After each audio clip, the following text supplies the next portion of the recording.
Chers frères et sœurs, enfants, jeunes hommes, jeunes filles, chers amis, bonsoir. Vous êtes sur YouTube ADD Nantes et vous pouvez aller sur YouTube ADD Nantes, enfants et ados. Et avec le caméraman Stéphane. C'est toujours une joie de venir vers vous le soir pour partager la parole de Dieu et vous communiquer, nourrir votre foi. Et ensemble, nous allons ouvrir la parole de Dieu dans l'évangile de Matthieu, chapitre 4, à partir du verset 1er. Je vous invite à ouvrir aussi votre Bible. Alors Jésus fut emmené par l'Esprit dans le désert pour être tenté par le diable. Après avoir jeûné 40 jours et 40 nuits, il eut faim.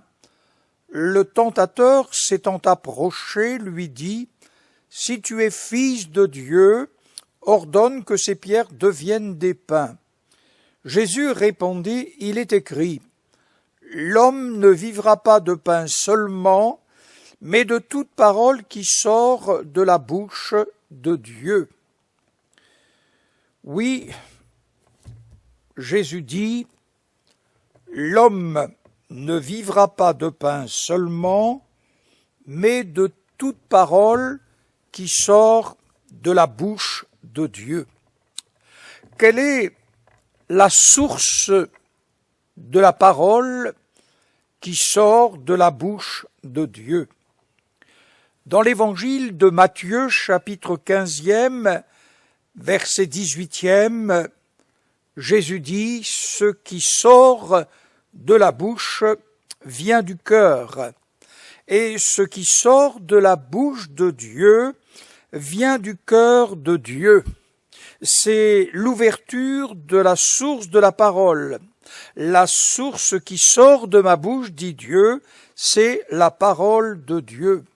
Le prophète Jérémie, chapitre 9, verset 12, celui qui a la bouche de l'Éternel a parlé. Celui qui parle, qui reçoit les messages de Dieu, celui qui a la bouche de l'Éternel a parlé.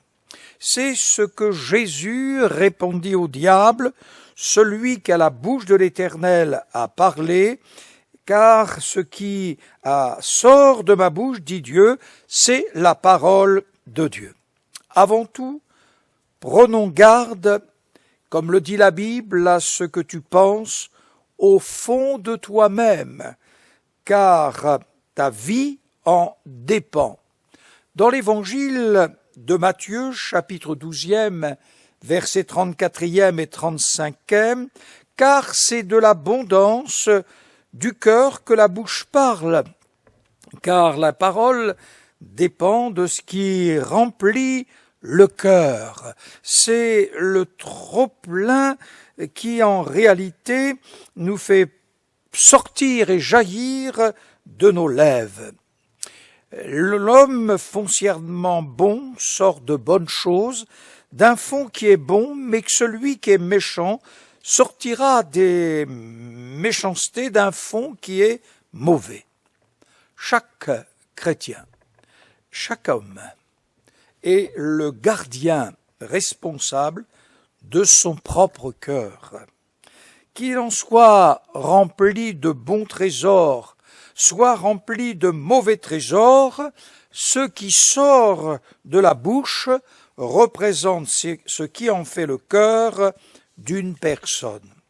Et le Seigneur Jésus, dans l'évangile de Matthieu, chapitre 15, verset 18, ce qui sort de la bouche vient du cœur. Et c'est ce qui souille l'homme. Car Jésus dit, car c'est du cœur que viennent les mauvaises pensées, les meurtres, les adultères, les impudicités, les vols, les faux témoignages, les calomnies.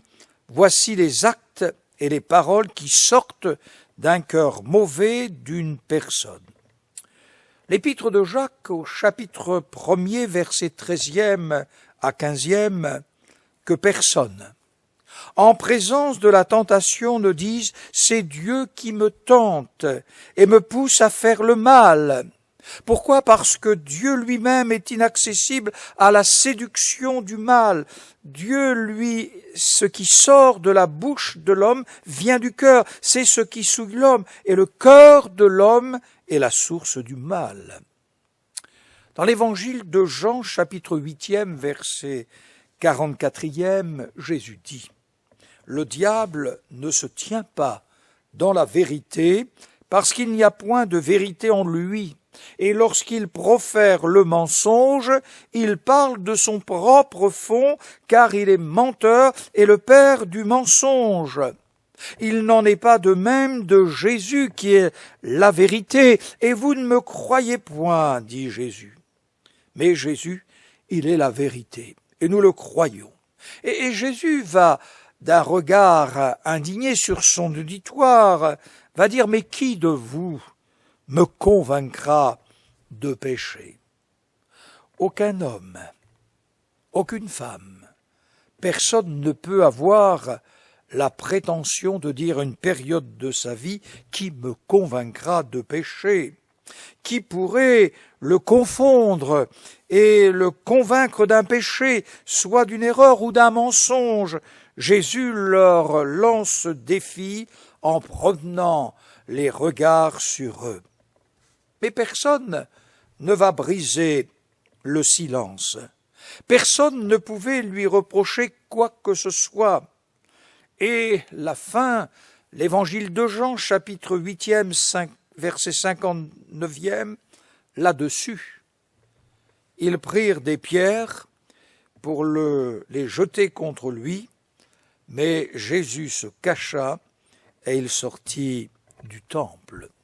Oui, le cœur de Jésus était pur, saint, et ce qui sortait de sa bouche, la parole de Dieu, sortait de son cœur, et qui sortait de son cœur, c'était aussi du cœur de Dieu que sort la parole. Voilà pourquoi Jésus, dans l'évangile de Matthieu, chapitre 4e, verset 4e, dira à l'ennemi lorsque celui-ci lui dit « Ordonne que ces pierres deviennent des pains ». Jésus pouvait le faire. Ça faisait 40 jours, 40 nuits qu'il jeûnait. Il avait faim, tout à fait normal. Et Jésus va répondre « L'homme ne vivra pas de pain seulement ». Donc le pain est délicieux, c'est bien pour le corps. Mais Jésus enseigne aussi que nous avons une âme, un esprit, et l'homme ne vivra pas de pain seulement, mais de toute parole qui sort de la bouche de Dieu. Oui, la Bible ne contient pas seulement la parole de Dieu, elle est la parole de Dieu. Et du livre de la Genèse jusqu'au livre de l'Apocalypse, eh bien, elle est la parole de Dieu. Et l'homme doit apprendre de tout ce qui sort de la bouche de Dieu. Et dans l'Ancien Testament, le peuple d'Israël devait apprendre. Oui, c'était une longue marche. Ils ont beaucoup appris. Ils sortaient de l'Égypte. Ils avaient appris les murmures, les gémissements, l'esclavage. Et là, Dieu devait faire un travail merveilleux. Il devait apprendre non point de la bouche des commissaires et autres en Égypte, mais apprendre de la bouche de Dieu, tout ce qui sort de la bouche de Dieu. Dans l'évangile de Jean, chapitre 15e et verset 16e, Jésus dira tout ce que j'ai appris de mon Père. Jésus lui-même a appris de son Père.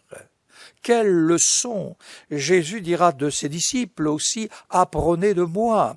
Et nous devons apprendre, et c'est avec beaucoup d'humilité que nous devons apprendre de Dieu comme Jésus-Christ a appris de son Père. Oui, lorsque nous parlons parfois, nous échangeons avec l'être humain, toujours, en général, je sais, je sais, je sais. Jésus avait cette humilité, j'ai appris de mon Père. Et dans la première épître de Jean, chapitre 1er, verset 5e, Jésus dit Jean dit la nouvelle que nous avons apprise de Jésus et que nous vous annonçons, c'est que Dieu est lumière et qu'il n'y a point en lui de ténèbres, aucune trace d'obscurité, aucune trace de mal. Dans l'évangile de Jean, chapitre 3, verset 16, la nouvelle que nous avons apprise de Jésus et que nous vous annonçons, c'est que Dieu est amour. Dieu a tant aimé le monde qu'il a donné son Fils unique afin que quiconque croit en lui ne périsse point, mais qu'il ait la vie éternelle.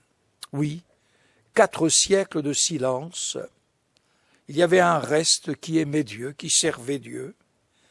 Mais ce message de Jésus appris du Père, Dieu a tant aimé le monde qu'il a donné son Fils unique, afin que quiconque croit en lui ne périsse point, mais qu'il ait la vie éternelle. Il est le Père des Lumières. Dans le livre de la Genèse, dans le monde physique, c'est lui, Dieu, qui a placé les luminaires. Dans l'étendue des cieux, les 2 grands luminaires, le plus grand pour présider en jour et le plus petit pour présider à la nuit. Oui, nous sommes marqués par ces 2 grands luminaires. Il est également la source de toute lumière spirituelle. Toute grâce excellente et tout don parfait descendent d'en haut du Père des Lumières, chez lequel il n'y a ni changement ni ombre de variation. Dans l'épître de Paul aux Romains, chapitre 7, verset 7, et le péché, saisissant l'occasion, produisit en moi toutes sortes de convoitises, car sans la loi, le péché est mort. Pour moi, étant autrefois sans loi, je vivais, mais moi je suis charnel, vendu au péché, car je ne sais pas ce que je fais. Ce n'est pas de la déresponsabilisation de l'homme, ce que je fais, je hais. C'est le péché qui habite en moi. Oui, le péché saisit l'occasion. Lorsque Caïn avait mauvais visage à l'égard de son frère Abel, l'un et l'autre avaient offert à Dieu une offrande. Caïn sent le fruit du labour, et Abel le fruit avec un sacrifice de son cheptel. Et voici que Dieu intervient et dit à Caïn, tu peux relever ton visage, tu peux changer la situation. Et lui dit, le péché se couche à ta porte, domine sur le péché, et il se couche à la porte. Oui, le péché se couche aussi à notre porte. Il attend l'occasion que nous allons lui ouvrir. Car en réalité, Caïn pouvait dominer sur ce péché qui se couchait à la porte. Et nous aussi, nous devons dominer sur le péché qui couche et qui se couche à notre porte. Jésus nous en a donné la victoire, et Caïn n'a pas dominé sur le péché. Nous savons la catastrophe. Il tua son frère. Et quand Dieu lui parle de son frère, « Mais suis-je le gardien de mon frère ?» Oui, il venait de l'assassiner. Il ne savait pas où était son frère. Et là, 2 voies de l'humanité vont s'ouvrir, le salut par les œuvres et le salut basé sur aussi l'œuvre du sacrifice. Et ce fut la voie de Caïn a conduit le déluge à venir sur cette civilisation. Oui, je crois que ce qui est important, le péché saisit son occasion, mais en réalité, nous devons remporter la victoire, car si Paul a pu dire « misérable que je suis », oui, rien de bon n'habite dans ma chair, mais à l'intérieur de mon corps, le Père était, le Fils était, l'Esprit était, la parole de Dieu était, misérable que je suis, qui me délivrera de ce corps de mort? Et la parole de Dieu nous dit aussi victoire, il confesse la victoire de la grâce et de la bénédiction du Seigneur. Oui, amis, ce qui sort de la bouche de l'homme vient du cœur. C'est ce qui souille l'homme, mais le cœur de l'homme est la source de l'homme, du cœur de l'homme. Voilà pourquoi le péché saisissant l'occasion, ce cœur, il faut que nous l'apportions à Dieu. Il faut que nous demandions à Dieu de le purifier par le sang de Jésus-Christ de chaque péché. Oui, Dieu a parlé à la croix par le sacrifice de son Fils. Et nous ne sommes plus esclaves du péché. Et il faut que toutes ces choses mauvaises qui sont à l'intérieur de notre cœur, Dieu fasse en quelque sorte une transplantation cardiaque, que nous ayons un cœur nouveau, un cœur purifié, un cœur sanctifié, un cœur nourri de la parole de Dieu. Et là, nous allons vivre quelque chose de bon, d'extraordinaire. Oui, la parole de Dieu qui sort de la bouche de Dieu, sort du cœur de Dieu, c'est le pur et le saint. Et la parole de Dieu qui sort du cœur de Jésus, c'est la parole de Dieu. Réjouissons-nous de ce que la parole de Dieu veut habiter dans notre cœur et sortir de notre bouche et confesser la victoire. Que le Seigneur nous bénisse. Approchons-nous avec notre cœur tel qu'il est et demandons-lui sa grâce et sa bénédiction. Nous allons prier ensemble, lui demander à ce qu'il change votre cœur, qu'il change nos cœurs et qu'il nous permette de vivre une vie triomphante dans cette période si difficile, à cause de la Covid-19, à cause de la crise économique, à cause de la crise aussi politique, à cause de la crise religieuse. Oui, demandons la grâce et la bénédiction de Dieu. Seigneur, nous avons besoin de toi. Tu nous enrichis de tes grâces et de tes bénédictions. Merci pour Jésus-Christ qui est venu sur la terre des hommes. Merci parce qu'il nous a révélé le cœur de Dieu et ce qui jaillit du cœur de Dieu. Il est bon, notre Dieu, il n'y a rien de mauvais en lui et tout ce qui sort de son cœur est bon et nous nous réjouissons. Merci pour Jésus-Christ, qui est la lumière du monde et nous le suivons. Ce soir, change les cœurs. Change nos cœurs, Seigneur, purifie, Seigneur, par le sang précieux de ton Fils, et que la parole de Dieu, ce qui sort de la bouche de Dieu, de la bouche de Jésus, vienne habiter dans notre cœur et soit enraciné dans notre cœur. Nous te prions aussi pour le corps médical. Soutiens ce corps médical qui arrache des hommes et des femmes de la mort. Seigneur, bénis aussi les familles qui sont en pleurs parce qu'un être cher leur a été ôté. Nous te prions aussi et nous te remercions pour celles et ceux qui ont été guéris. Seigneur, nous voulons te prier de bénir notre nation, de bénir les nations, dans le nom précieux de Jésus-Christ, le Sauveur du monde. Nous te remercions pour ces centaines de millions de chrétiens qui, de par le monde entier, intercèdent au trône de la grâce, et nous nous bénissons les uns et les autres. Amen. Nous allons chanter ce chant « Seigneur, je n'ai que toi ».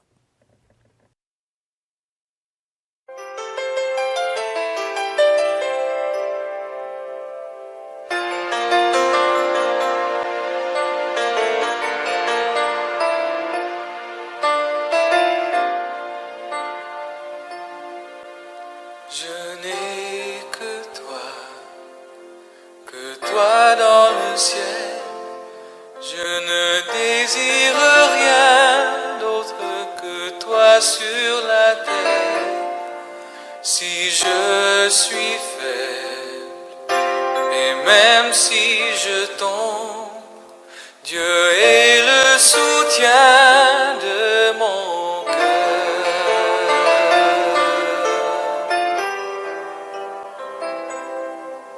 Je n'ai que toi dans le ciel. Je ne désire rien d'autre que toi sur la terre. Si je suis fait. Et même si je tombe, Dieu est le soutien de mon cœur. Dieu, tu es le soutien de mon cœur, mon héritage et mon plus grand bien. Oh oui, Dieu, tu es le soutien de mon cœur. Près de toi, je me sens bien. Quand mon cœur était plein d'amertume, je perdais la raison et je n'y voyais plus rien. Mais Dieu s'approcha pour me saisir la main. Dieu est le soutien de mon cœur. Dieu, tu es le soutien de mon cœur, mon héritage et mon plus grand bien. Oh oui, Dieu, tu es le soutien de mon cœur. Près de toi, je me sens bien.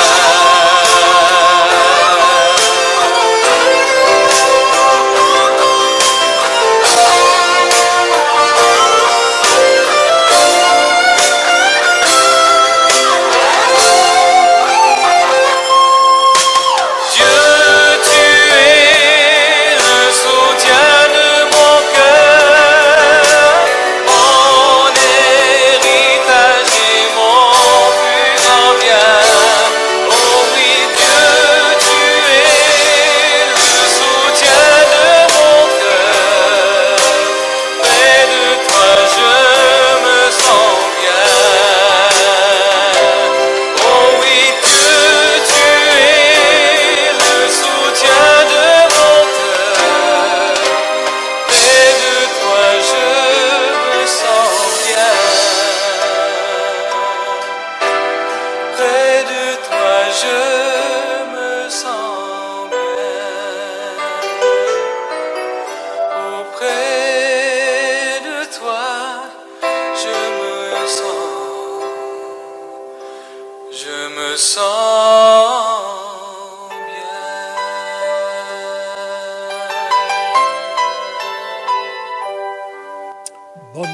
Bonsoir, bonne soirée.